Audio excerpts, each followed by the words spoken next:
ಪ್ರಿಯ ವೀಕ್ಷಕರೇ, ನಾನು ಸುನಿತಾ. ಮತ್ತೊಂದು ಸ್ಟೋರಿಗೆ ನಿಮಗೆಲ್ಲ ಸ್ವಾಗತ, ಸುಸ್ವಾಗತ.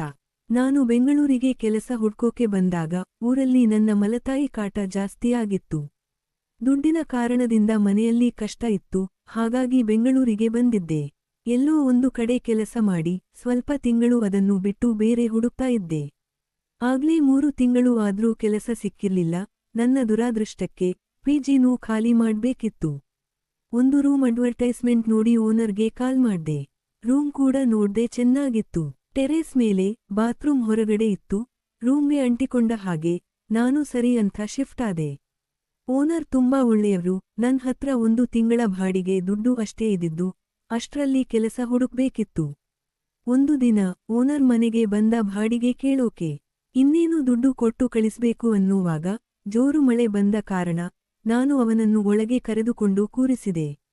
ಚೇರ್ ಇಲ್ಲದೇ ಇದ್ದ ಕಾರಣ ಹಾಸಿಗೆಯಲ್ಲೇ ಕೂತ ಓನರ್. ನಾನು ಮನೇಲೇ ಇದ್ರೆ ಬರೀ ಟೀ ಶರ್ಟ್ ಮಾತ್ರ ಹಾಕೋದು, ಒಳಗಡೆ ಏನೂ ಹಾಕ್ತಾ ಇರ್ಲಿಲ್ಲ. ಅಂದು ಸಹ ಒಂದು ಟೀ ಶರ್ಟ್ ಮತ್ತೆ ಮಿನಿ ಸ್ಕರ್ಟ್ ಹಾಕಿದ್ದೆ, ಅದೂ ಕೂಡ ಒಳಗೆ ಏನೂ ಇರ್ಲಿಲ್ಲ. ಓನರ್ಗೆ ಬಗ್ಗಿ ಟೀ ಕೊಡುವಾಗ ಅವನು ನನ್ನ ತುಂಬು ಎದೆಯ ಕುಚಗಳು ಒಳಗೆ ನೇತಾಡಲು ಓನರ್ ನೋಡಿಬಿಟ್ಟ. ಎಷ್ಟು ಬಗ್ಗಿದ್ದೆ ಅಂದ್ರೆ ಅದರ ತೊಟ್ಟು ಕಾಣುವಷ್ಟು. ಓನರ್ 2 ಗುಡ್ಡಗಳನ್ನೇ ನೋಡ್ತಾ ಇದ್ದ. ನಾನು ಟೀ ತಗೊಳ್ಳಿ ಅಂದೆ, ಹಾಗೆ ಬಗ್ಗಿ. ಆಮೇಲೆ ಅವನನ್ನು ನೋಡಿ ಒಮ್ಮೆ ನಕ್ಕೆ. ಅವನಿಗೆ ಒಂದು ರೀತಿ ಓಕೆ ಅನ್ನೋ ಸಿಗ್ನಲ್ ಸಿಕ್ಕಿತ್ತು. ನಂತರ ಹೀಗೆ ಮಾತನಾಡುತ್ತಾ ಕುಳಿತ. ತನ್ನ ಹೆಂಡತಿ ಬಗ್ಗೆ ಹೇಳಿದ. ಅವಳಿಗೆ ಬೇಗ ಶುಗರ್ ಬಂದು ಕಾಲು ತೆಗೆಯಬೇಕಾಯಿತು. ಮಕ್ಕಳು ಇಲ್ಲ ನಮಗೆ, ಹಾಗೆ ನನಗೆ ಸಂಸಾರ ಸುಖವೂ ಇಲ್ಲ. ನನ್ನ ಹೆಂಡತಿನೇ ಹೇಳ್ತಾಳೆ, ಎಷ್ಟು ದಿನ ಹೀಗೆ ನೋವು ಪಡ್ತೀರಾ? ನನ್ನಿಂದ ಯಾವ ಸುಖ ಕೊಡೋಕೆ ಆಗಲ್ಲ ನಿಮ್ಗೆ, ನೀವು ಬೇರೆ ಹೆಣ್ಣಿನ ಸಹವಾಸ ಮಾಡಿ ಅಂತ. ಆದ್ರೆ ನಂಗೆ ದುಡ್ಡು ಕೊಟ್ಟು ಹೋಗೋಕೆ ಇಷ್ಟ ಇಲ್ಲ ಅಂತ ಅವನ ಪೂರ್ತಿ ಸ್ಟೋರಿ ಹೇಳ್ದ. ನಾನು ಅಯ್ಯೋ ಪಾಪ ಅಂತ ಸಮಾಧಾನ ಮಾಡ್ದೆ. ಮತ್ತೆ ಒಂದು ದಿನ ಬಂದಾಗ ಅದು ನಾನೇ ಫೋನ್ ಮಾಡಿದ್ದೆ, ನೀರು ಬರ್ತಾ ಇಲ್ಲ ಅಂತ. ಆಗ ಅವನೇ ಬಂದು ರಿಪೇರಿಗೆ ನಿಂತ. ನಾನು ಕಪ್ಪು ಚಿಕ್ಕ ಚಡ್ಡಿ ಹಾಕಿದ್ದೆ, ಮಿನಿ ಸ್ಕರ್ಟ್ ಹಾಕಿದ್ದೆ. ಸ್ಪ್ಯಾನರ್ ಕೊಡೋ ನೆಪದಲ್ಲಿ ಹಾಗೆ ಕುಳಿತೆ. ಅವನಿಗೆ ನನ್ನ ಒಳ ಚಡ್ಡಿ ದರ್ಶನ ಆಗಿತ್ತು. ಅವನು ಅದನ್ನು ನೋಡಿಕೊಂಡು ನಕ್ಕ. ನಾನು ನಕ್ಕು ಸುಮ್ಮನಾದೆ. ಅದೇ ಸಮಯಕ್ಕೆ ನನ್ನ ಚಿಕ್ಕಮ್ಮ ಕಾಲ್ ಮಾಡಿ ದುಡ್ಡಿಗೆ ಹಿಂಸೆ ಮಾಡಿದ್ಲು. ಅವನು ನಾವು ಮಾತಾಡಿದ್ದು ಎಲ್ಲ ಕೇಳಿಸಿಕೊಂಡ. ಎಲ್ಲಾ ರಿಪೇರಿ ಆದ್ಮೇಲೆ ನಾನೇ ಟೀ ತರ್ತೀನಿ ಅಂತ ಮತ್ತೆ ಅವನ ಮುಂದೆ ಬಗ್ಗಿದೆ. ಈಗಲೂ ನನ್ನ ತುಂಬು ಎದೆದಿಟ್ಟಿಸಿ ನೋಡಿದ, ಅದು ದೃಷ್ಟಿ ಬಿಡದೆ. ಅವನು ಹತ್ತಿರಕ್ಕೆ ಕರೆದ, ಪಕ್ಕ ಕೂತೆ. ಅವನು ನನ್ನ ಕತೆ ಕೇಳಿ ನೇರವಾಗಿ ಆಫರ್ ಕೊಟ್ಟ. ಏನೇ ನೀನು ಒಳಗೆ ಏನೂ ಹಾಕಲ್ವಾ? ಅಥವಾ ನನ್ನ ಮುಂದೆ ಮಾತ್ರನಾ ಹೀಗೆ ಅಂದ. ಅವಾಗ ನಾನು, ಇಲ್ಲ, ಮನೇಲಿ ಹಾಕೋಳಲ್ಲ, ಹಾಗೆ ಇರ್ತೀನಿ ಫ್ರೀಯಾಗಿ ಅಂದೆ. ಹೇ ಕಳ್ಳಿ, ನಂಗೆ ಸುಳ್ಳು ಹೇಳ್ತೀಯಾ? ಬಾರಿ ಇದ್ದೀಯ ನೀನು, ನಂಗೆ ಇದರಲ್ಲೆಲ್ಲ ತುಂಬಾ ಅನುಭವ ಇದೆ, ನಂಗೆ ಯಾಮಾರಿಸ್ತೀಯ ಅಂದ. ನಾನು ಯಾಕೆ ನಾನೇನು ಮಾಡ್ದೆ ಅಂತ ಕೇಳ್ದೆ. ನಿಜ ಹೇಳು, ನಾನು ನಿನ್ನ ಎದೆ ನೋಡ್ಲಿ ಅಂತ ತಾನೇ ಬಗ್ಗಿದ್ದು ಅಂದ. ಅಯ್ಯೋ ಹಂಗೇನಿಲ್ಲ ಹೋಗ್ರಿ ಅಂತ ಅಂದ್ರೆ ಅವನು ಅವನ ತೊಡೆ ಮೇಲೆ ಕೊರೆಸಿಕೊಂಡ. ನೋಡು, ನಿಂಗೆ ದುಡ್ಡು ಬೇಕು, ನಂಗೆ ಒಂದು ಹೆಣ್ಣು ಬೇಕು, ಯಾರಿಗೂ ಗೊತ್ತಾಗಲ್ಲ. ನನ್ನಿಂದ ನಿಂಗೆ ಏನೂ ತೊಂದ್ರೆ ಆಗಲ್ಲ. ನೀನು ಬಾಡಿಗೆಯನ್ನೂ ಕೊಡ್ಬೇಡ, ಹಾಗೆ ತಿಂಗಳ ರೇಷನ್ ಸಾಮಾನು ಕೂಡ ನಾನೇ ಕೊಡಿಸ್ತೀನಿ. ನನ್ನ ಸಾಮಾನಿಗೆ ನೀನು ಒಡತಿ ಆಗ್ತೀಯಾ ಹೇಳು ಚಿನ್ನ, ನಿನ್ನ ರಾಣಿ ಹಾಗೆ ನೋಡ್ಕೋತೀನಿ ಅಂದ. ನಂಗೆ ಸ್ವಲ್ಪ ಟೈಮ್ ಕೊಡಿ ಅಂದೆ. ಅವರು ಸಂಜೆ ಒಳಗೆ ಮೆಸೇಜ್ ಮಾಡು, ನೀನು ಹೂ ಅಂದ್ರೆ ಇವತ್ತು ರಾತ್ರಿಗೆ ಬರ್ತೀನಿ.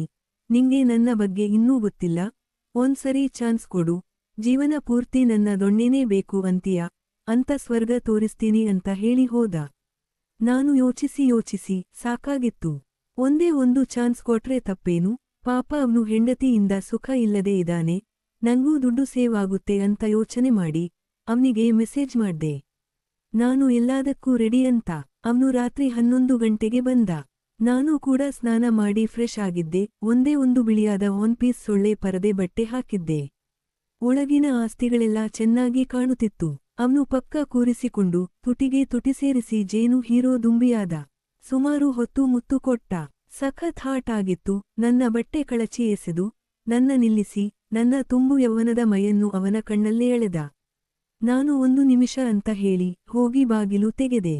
ಅವನು ಯಾಕೆ ಅಂದಾಗ ನಂಗೆ ಈ ತರ ಓಪನ್ ಸ್ಪೇಸಲ್ಲಿ ಅದನ್ನ ಮಾಡೋಕೆ ಇಷ್ಟ ಅಂದೆ. ಅವನು ಖುಷಿಯಿಂದ, ಏನೇ ನೀನು, ನಂದು ನಿಂದು ಒಂದೇ ಟೇಸ್ಟ್ ಅಂದ. ಎದ್ದು ನಾನು ಕಿಟಕಿಗಳನ್ನು ತೆಗೆದೆ. ಯಾರೂ ಇರ್ಲಿಲ್ಲ, ಖುಷಿಯಾಯಿತು.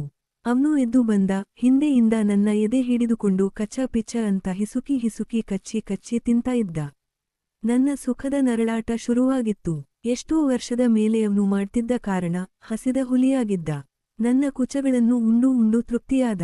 ಈಗ ನನ್ನ ರಹಸ್ಯ ಗುಹೆಯ ವಿಷಯಕ್ಕೆ ಬಂದ. ಆಗ ನಾನು, ನಿನ್ನ ದೊಣ್ಣೆ ತೋರ್ಸು ಅಂದೆ. ಅವ್ನು ಏನ್ ಚಿನ್ನ, ಅಷ್ಟು ಆಸೇನಾ ಅಂದ. ಹೌದು ಮತ್ತೆ, 1 ವರ್ಷನೇ ಆಗಿದೆ ದೊಣ್ಣೆ ನೋಡಿ ಅಂದೆ. ಅಂದ್ರೆ, ವರ್ಷಕ್ಕೆ ಮೊದ್ಲು ಯಾರದೋ ನೋಡಿದ್ದೆ ಅಂತ ಆಯ್ತು ಅಂದ. ಅಯ್ಯೋ ಅದಾ, ನಮ್ಮ ಪಕ್ಕದ ಮನೆಯ ಪಟೇಲ. ಅವ್ನು ನನ್ನ 17 ವರ್ಷದ ಹುಡುಗಿ ಆಗಿದ್ದಾಗ್ಲೇ ಮಾಡಿಬಿಟ್ಟಿದ್ದ. ಆದ್ರೆ ನಾನು ಊರಿಗೆ ಜಾಸ್ತಿ ಹೋಗ್ತಾ ಇರ್ಲಿಲ್ಲ. ಅವ್ನು ಸಿಕ್ದಾಗ ಚೆನ್ನಾಗಿ ಮಾಡಿ ದುಡ್ಡು ಕೊಟ್ಟಿದ್ದ ಅಂದೆ. ಇನ್ನೇನು ತಡೆಯೋಕೆ ಆಗದೆ ಒಳಗೆ ನುಗ್ಗಿಸಿಯೇ ಬಿಟ್ಟ. ಹಾಗೆ 3 ತಾಸು ನಿರಂತರವಾಗಿ ಮಾಡುತ್ತಾ ಮುಂಜಾನೆ ಆಗೇ ಹೋಯ್ತು. ನಂತರ ಇಬ್ಬರೂ ಕುಳಿತು ಒಂದು ನಿರ್ಧಾರಕ್ಕೆ ಬಂದರು. ಇನ್ನೂ ಪೂರ್ತಿ ಚಿಂದಿ ಮಾಡ್ತೀನಿ, ಇನ್ಮೇಲೆ ಬರಿ ಮಾಡೋದೇ ನಾನು, ಮಾಡ್ಸ್ಕೊಳ್ಳೋದೇ ನೀನು ಅಂತ ಹೇಳಿ 5,000 ಕೈಯಲ್ಲಿ ಇಟ್ಟು ಬರ್ಲಾ ಅಂತ ಹೇಳಿ ಹೋದ.